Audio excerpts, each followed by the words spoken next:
लो जी, PCB ने नई selection committee बना ली है। टीम जीत नहीं रही है, परफॉर्म हो नहीं रहा प्लेयरों से। और आए दिन नए से नए कोचेज़ आ रहे हैं, नए से नए सिलेक्शन कमेटियाँ बन रही हैं, लेकिन रिज़ल्ट ज़ीरो। पिछले 3 साल से पाकिस्तान ने 26 सेलेक्टर चेंज किए हैं और 6-7 उन्होंने चीफ सेलेक्टर चेंज किए हैं। कोचेज़ आप देख लें कि 3 साल से कभी एक कोच आ रहा है, कभी वनडे के अलग कोच आ रहे हैं, टेस्ट के अलग कोच आ रहे हैं, मिकी आर्थर को लेके आ रहे हैं, गैरी क्रिस्टन को लेके आ रहे हैं, लेकिन अगर रिज़ल्ट टीम का देखा जाए तो ज़ीरो। वो ज़ीरो इसलिए है कि इन्होंने प्लेयर्स को छूट दी हुई है। कोई बाहर लीग्स जाके खेल रहा है, कोई किधर जाके खेल रहा है। और अगर डोमेस्टिक की बात करें, कोई सिंगल प्लेयर इनमें से नहीं है जो डोमेस्टिक खेल रहा हो। क्यों? डोमेस्टिक में पैसा नहीं है, प्लेयरों को खुला छोड़ा हुआ है जी, जाएँ आप जाके लीग्स खेलें।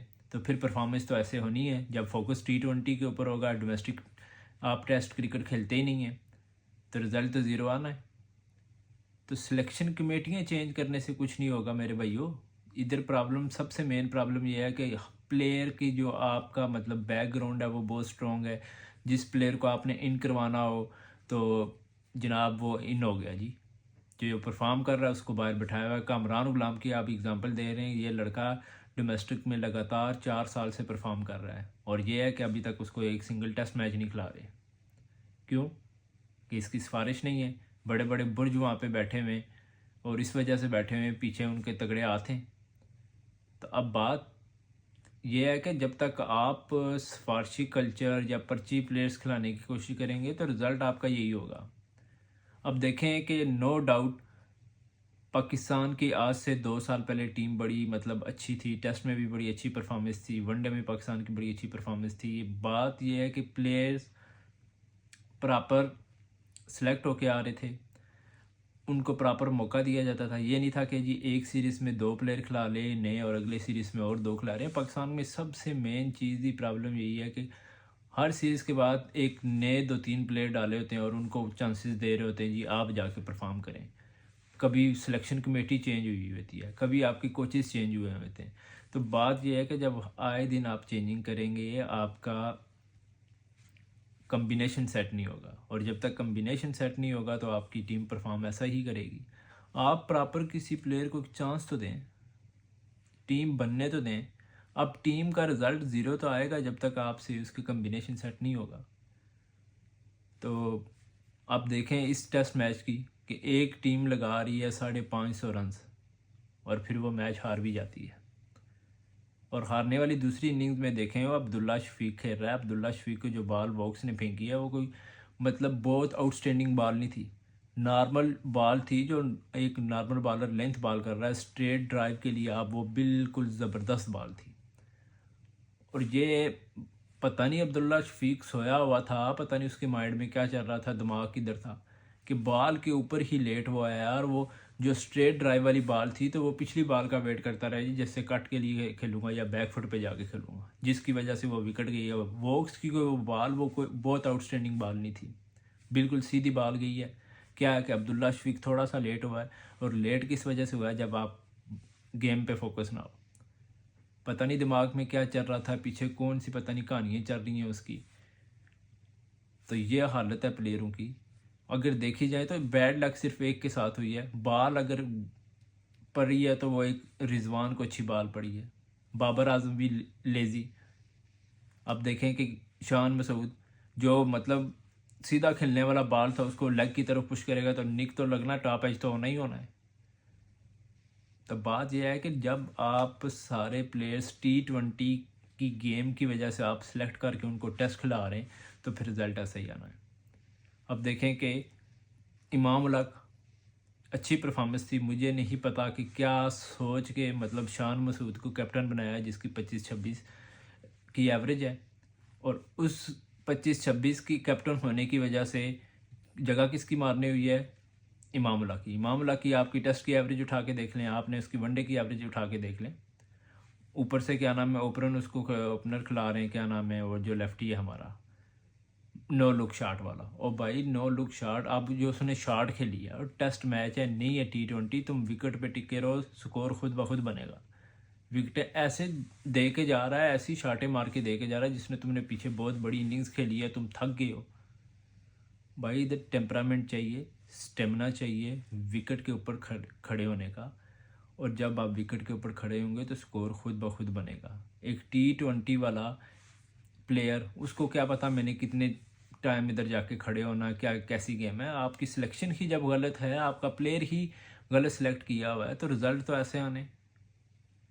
तो पता नहीं पीसीबी क्या सोच के चेंजिंग कर रहा है, सिलेक्शन कमेटियाँ चेंज हो रही हैं, कोचेस चेंज हो रहे हैं, और अभी देखा जाए तो 1 घंटा 2 घंटे मैच को नहीं हो रहे, उन्होंने ऊपर से आके ऐलान कर दिया जी आके जी हम सिलेक्शन, नई सिलेक्शन कमेटी आ गई। और सिलेक्शन कमेटी क्या करेगी, रिज़ल्ट वो जाके खेलेगी।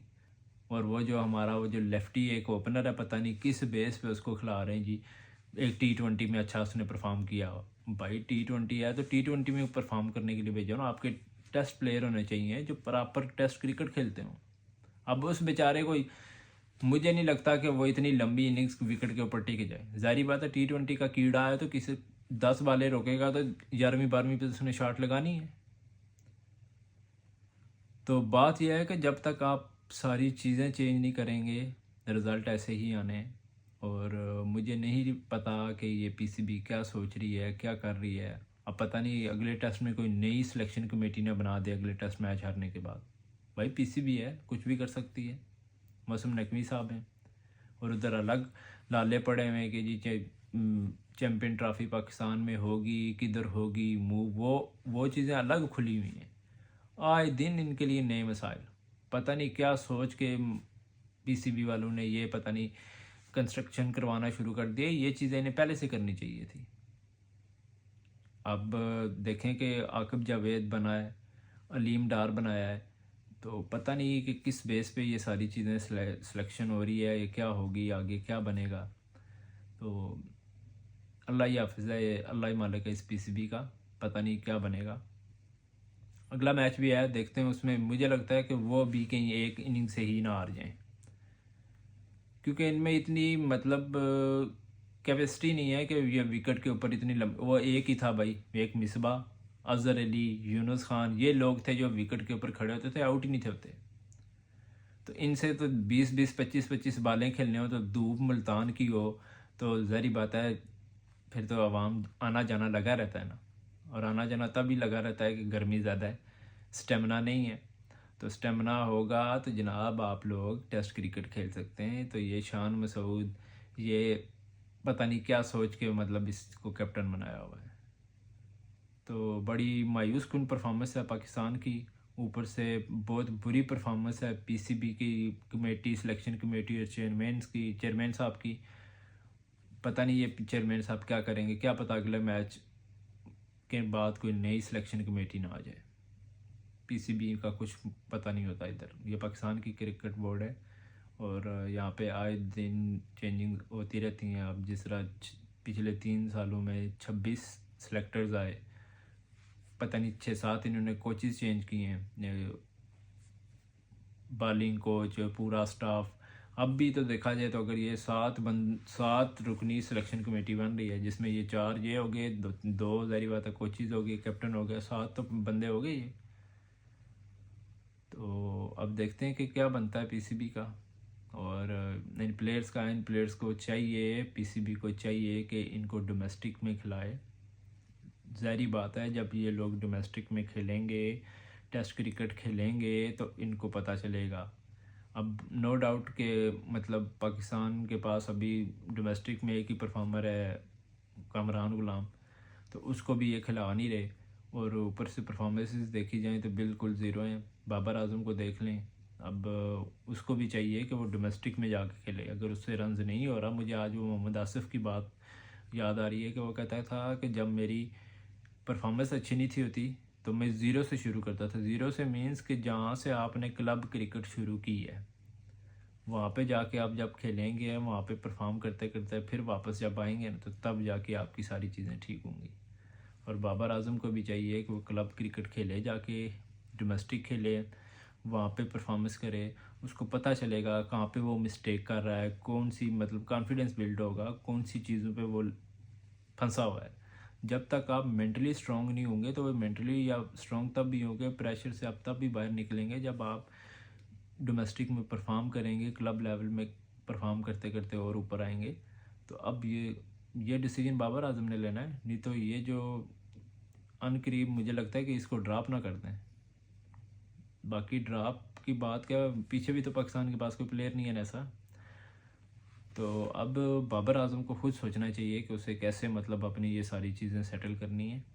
और मेरी नज़र में उसको अभी डोमेस्टिक में खेलना चाहिए। वहाँ पे जब वो परफॉर्म करेगा स्पिनर्स के आगे, फास्ट बॉलरों के आगे, तो फिर वो सारी चीज़ें उसको अपनी वीकनेस का पता चलेगा, एक कॉन्फिडेंस बिल्ड होगा।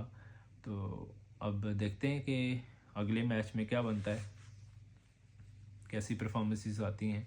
और मुझे जो लग रहा है कि अगला मैच भी जो हालत है पाकिस्तान टीम की, एक इनिंग से ही ना हार जाए। जूत जो चलना है इनको, और ऑलरेडी जो 800 रन का जूत चला इनके बॉलरों को, 5.5 की रन रेट से हर बॉलर को पिटाई पड़ रही है। मुझे लगता है कि अगले भी मैच में कोई ना कोई इंग्लैंड का प्लेयर डबल या ट्रिपल सेंचुरी मारेगा, और ये बात पक्की है। तो ये थिंक करना पड़ेगा पीसीबी को, कोच को, कैप्टन को, कि टीम कैसे बिल्ड करनी है और कैसे आगे लेके चलना है। ये सारा कुछ इनको एक पेज पे होना पड़ेगा, तो तभी मामला सेट होंगे। तो आज की वीडियो में इतना ही कुछ। मिलते हैं नेक्स्ट वीडियो में किसी नई खबर के साथ, कई नई चीज़ों के साथ। तो पेज को फॉलो करें, यूट्यूब चैनल को सब्सक्राइब करें और ज़्यादा से ज़्यादा वीडियो को शेयर करें। Thank you so much. मिलते हैं नेक्स्ट वीडियो में।